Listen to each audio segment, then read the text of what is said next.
जय हिंद मित्रांनो, बघा स्वागत आहे तुम्हाला सर्वांचं परत एकदा मित्रांनो आपल्या नाथ भरतीचा या शैक्षणिक युट्यूब चॅनलवर। तर बघा, नवी मुंबई महानगरपालिका भरती 2025 साठी मित्रांनो आपण टीसीएस पॅटर्न नुसार आयबीपीएस पॅटर्न नुसार मित्रांनो बघा सर्वसाधारणसाठी मित्रांनो उपयुक्त अशी प्रश्नपत्रिका मित्रांनो बघा आजच्या या व्हिडिओच्या माध्यमातून तुमची कव्हर करत आहोत। बघा आजचा आपला बघा प्रश्नपत्रिकेचा भाग आहे 3। या अगोदर तुम्ही 2 भाग पाहिले नसतील, बघा मित्रांनो त्या दोन्ही भागांची प्लेलिस्ट आपल्या या व्हिडिओच्या डिस्क्रिप्शन बॉक्समध्ये तुम्हाला खाली आम्ही प्रोव्हाइड केले आहे। तिथून तुम्ही बघा मित्रांनो ती जी व्हिडिओ आहेत बघा ते तुम्ही अभ्यासून घ्या आणि मित्रांनो बघा तुमचा जो सिलेबस आहे तो टॉपिक वाईज मित्रांनो कव्हर करण्याचा प्रयत्न करत चला। तर बघा मित्रांनो पहिला प्रश्न कशा स्वरूपाचा आहे, नवी मुंबई महानगरपालिकेचे मुख्य कार्य खालीलपैकी कोणते आहेत। तर बघा मित्रांनो नवी मुंबई मित्रांनो महानगरपालिकेचे मित्रांनो मुख्य कार्य खालीलपैकी कोणते आहेत, तर लक्षात घ्या पिण्याच्या पाण्याचा पुरवठा, कचरा व्यवस्थापन, सार्वजनिक आरोग्य सेवा। म्हणजे मित्रांनो बघा पर्याय क्रमांक ड यापैकी सर्व या ठिकाणी आपल्या प्रश्नाचे योग्य आन्सर असणार आहे। बघा पर्याय क्रमांक ड यापैकी सर्व। पुढे महाराष्ट्रात सर्वात जास्त महानगरपालिका असलेला जिल्हा कोणता आहे, तर बघा मित्रांनो आपल्या महाराष्ट्रामध्ये सर्वात जास्त महानगरपालिका असलेला मित्रांनो जिल्हा कोणता, तर पर्याय क्रमांक ब ठाणे या ठिकाणी असणार आहे। बघा ठाणे मित्रांनो, ठाणे जिल्ह्यात मित्रांनो बघा सर्वाधिक मित्रांनो बघा महानगरपालिका असणारा जिल्हा असणार आहे, तुम्हाला या ठिकाणी लक्षात ठेवायचं आहे।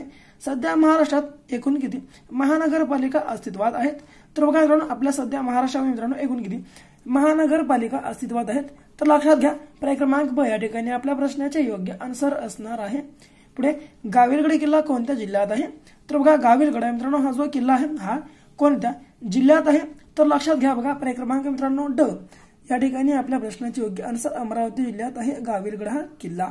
पुढे बघा महात्मा गांधी यांचा जन्म कोणत्या राज्यात झाला, तर बघा महात्मा गांधी यांचा जन्म मित्रांनो कोणत्या राज्यात झाला, तर पर्याय क्रमांक अ गुजरात या ठिकाणी झाला होता। लक्षात तुम्हाला ठेवायचं बघा पर्याय क्रमांक अ गुजरात।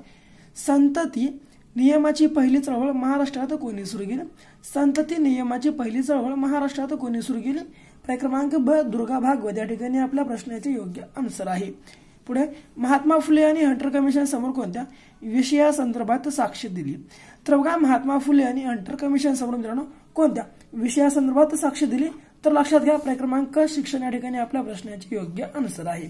पुढे द प्रॉब्लेम ऑफ रुपी हा ग्रंथ कोणी लिहिला, तर बघा द प्रॉब्लेम ऑफ रुपी मित्रांनो हा जो ग्रंथ आहे हा कोणी लिहिला, तर डॉक्टर बाबासाहेब आंबेडकर यांनी मित्रांनो लिहिला आहे। तुम्हाला या ठिकाणी लक्षात ठेवायचं आहे काय, तर डॉक्टर बाबासाहेब आंबेडकर यांनी मित्रांनो बघा डॉक्टर बाबासाहेब आंबेडकर यांनी मित्रांनो लिहिला द प्रॉब्लेम ऑफ रुपी या मित्रांनो बघा ग्रंथातून मित्रांनो बघा ग्रंथातूनच 1 एप्रिल 1935 रोजी मित्रांनो बघा आपल्या देशात मित्रांनो बघा आरबीआय बँकेची स्थापना झाली होती। लक्षात तुम्हाला या ठिकाणी ठेवायचं आहे इतकी बाब। आणि पंडित जवाहरलाल नेहरू यांनी मित्रांनो बघा डिस्कव्हरी ऑफ इंडिया मित्रांनो हा जो ग्रंथ आहे मित्रांनो यांनी लिहिला आहे, तो या ठिकाणी तुम्हाला लक्षात ठेवायचा आहे। आणि मित्रांनो बघा यासोबतच महात्मा गांधी मित्रांनो यांनी कोणता ग्रंथ लिहिला हे तुम्ही सर्वांना कमेंट बॉक्स मध्ये मित्रांनो सांगायचं आहे। आणि पुढे जागतिकीकरण म्हणजे काय, तर बघा जागतिकीकरण म्हणजे मित्रांनो काय, तर देशाची अर्थव्यवस्था जागतिक अर्थव्यवस्थेशी जोडणे म्हणजे मित्रांनो बघा या ठिकाणी जागतिकीकरण होय, तुम्हाला लक्षात या ठिकाणी ठेवायचं आहे। पुढे बघा आता 10वा प्रश्न बघा झिका हा डॅश डॅश जन्य रोग आहे, तर बघा झिका हा मित्रांनो डॅश डॅश जन्य रोग आहे, पर्याय क्रमांक ब विषाणूजन्य रोग आहे।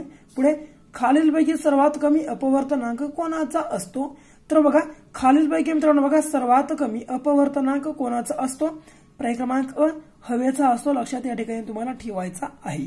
पुढे महाराष्ट्रात मोनोरेल कोणत्या शहरात चालू आहे, तर बघा मित्रांनो महाराष्ट्रामध्ये मोनोरेल मित्रांनो कोणत्या शहरात चालू आहे, तर बघा मित्रांनो या ठिकाणी आपल्या प्रश्नाचे योग्य आन्सर पर्याय क्रमांक ब मुंबई हे असणार आहे। बघा मुंबई हे असणार आहे। पुढे रबर वृक्ष खालील कोणत्या वृक्ष प्रकारात मोडतो, तर बघा मित्रांनो या ठिकाणी रबर वृक्ष जे आहे मित्रांनो ते खालीलपैकी कोणत्या वृक्ष प्रकारात मोडते, तर पर्याय क्रमांक मित्रांनो क टॉपिकल एव्हरग्रीन या मित्रांनो बघा वृक्ष प्रकारात मित्रांनो रबर हा मित्रांनो बघा वृक्ष या ठिकाणी तुम्हाला मोडताना लक्षात येतो। बघा मित्रांनो या प्रकारचा प्रश्न सुद्धा विचारला जाऊ शकतो की रबर उत्पादनात अग्रेसर असणारे भारतातील राज्य कोणते, तर मित्रांनो बघा रबर उत्पादनात अग्रेसर असणारे भारतातील आपल्या राज्य कोणते, तर बघा या ठिकाणी त्याचं योग्य आन्सर असेल मित्रांनो बघा केरळ या ठिकाणी असणार आहे। बघा केरळ या ठिकाणी आपल्या प्रश्नाचे योग्य आन्सर असू शकतं। अशा प्रकारचा प्रश्न विचारला तर यासोबतच पुढे सॅमसंग कंपनी कोणत्या देशातील आहे? तर बघा सॅमसंग ही मित्रांनो जी कंपनी आहे ही मित्रांनो बघा पर्याय क्रमांक क दक्षिण कोरियाची मित्रांनो आहे, तो या ठिकाणी तुम्हाला लक्षात ठेवायचं आहे बघा, दक्षिण कोरिया. यासोबतच बघा मित्रांनो युट्यूब सध्या जे आपण बघत आहे मित्रांनो, जे की जोमात चालू आहे युट्यूब, फेसबुक, इंस्टाग्राम वगैरे मित्रांनो इत्यादी जे मित्रांनो कंपनी आहेत या अमेरिकेच्या आहेत. आणि मित्रांनो बघा अमेझॉन वगैरे मित्रांनो बघा अमेझॉन कंपनी मित्रांनो बहुतेक अमेरिकेचीच आहे. तर बघा आपल्या भारताच्या मित्रांनो एखादी कंपनी जे बघा तुम्ही कमेंट बॉक्समध्ये मित्रांनो सांगून टाका आपल्या भारतात मित्रांनो निर्माण झालेली एखादी कंपनी. पुढे झेलम नदी कोणत्या सरोवरातून वाहते? तर बघा झेलम नदी मित्रांनो कोणत्या सरोवरातून वाहते? पर्याय क्रमांक वुलर सरोवरातून मित्रांनो वाहते, लक्षात तुम्हाला या ठिकाणी ठेवायचं आहे. तर बघा मित्रांनो झेलम नदीकाठी मित्रांनो बघा झेलम या नदीकाठी मित्रांनो श्रीनगर हे मित्रांनो शहर वसले आहे, तुम्हाला या ठिकाणी लक्षात ठेवायचं आहे बघा, श्रीनगर या ठिकाणी वसलेला आहे बघा झेलम या नदी काठी. आणि मित्रांनो वुलर सरोवर हे सुद्धा मित्रांनो बघा श्रीनगर या ठिकाणी आहे, इतकं सुद्धा तुम्हाला या ठिकाणी लक्षात ठेवायचं आहे. आणि लोणार सरोवर हे मित्रांनो बघा जगातील एकमेव उल्कापातामुळे मित्रांनो तयार झालेले मित्रांनो बघा जगातील सर्वात मोठे सरोवर आहे.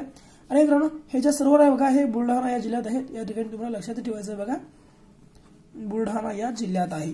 पुढे राजा पंचम जॉर्ज व राणी मेरी यांच्या स्वागतास्तव मुंबई येथे गेट वे ऑफ इंडिया हे भारताचे प्रवेशद्वार बांधण्यात आले, ते खालीलपैकी कोणत्या वर्षी? तर बघा या ठिकाणी आपल्या प्रश्नाची योग्य आन्सर पर्याय क्रमांक ब 1911 मित्रांनो असणार आहे बघा, 1911. गोबर गॅस संयंत्रामधून कोणता वायू मिळतो? तर गोबर गॅस संयंत्रामधून मित्रांनो कोणता वायू मिळतो? पर्याय क्रमांक ब मिथेन या ठिकाणी आपल्या प्रश्नाची योग्य आन्सर आहे. पुढे प्राणवायूचा शोध कोणी लावला? तर बघा मित्रांनो प्राणवायूचा मित्रांनो जो शोध आहे तो कोणी लावला? तर बघा पर्याय क्रमांक ब मित्रांनो जोसेफ प्रिस्टल. म्हणजे मित्रांनो बघा प्राणवायू म्हणजे मित्रांनो ऑक्सिजनचा शोध कोणी लावला? तर बघा ऑक्सिजनचा मित्रांनो शोध कोणी लावला? तर जोसेफ प्रिस्टल याने मित्रांनो लावलेला होता. पुढे मानवी रक्ताचा सामू कितका असतो किंवा किती असतो? तर बघा मानवी रक्ताचा मित्रांनो या ठिकाणी सामू किती असतो? पर्याय क्रमांक 7.4 मित्रांनो इतका असतो, तुम्हाला लक्षात या ठिकाणी ठेवायचं आहे. पुढे शरीराचे तापमान कोठे नियंत्रित केले जाते? तर बघा मित्रांनो शरीराचे मित्रांनो जे तापमान आहे ते मित्रांनो कोणत्या ठिकाणी नियंत्रित केले जाते?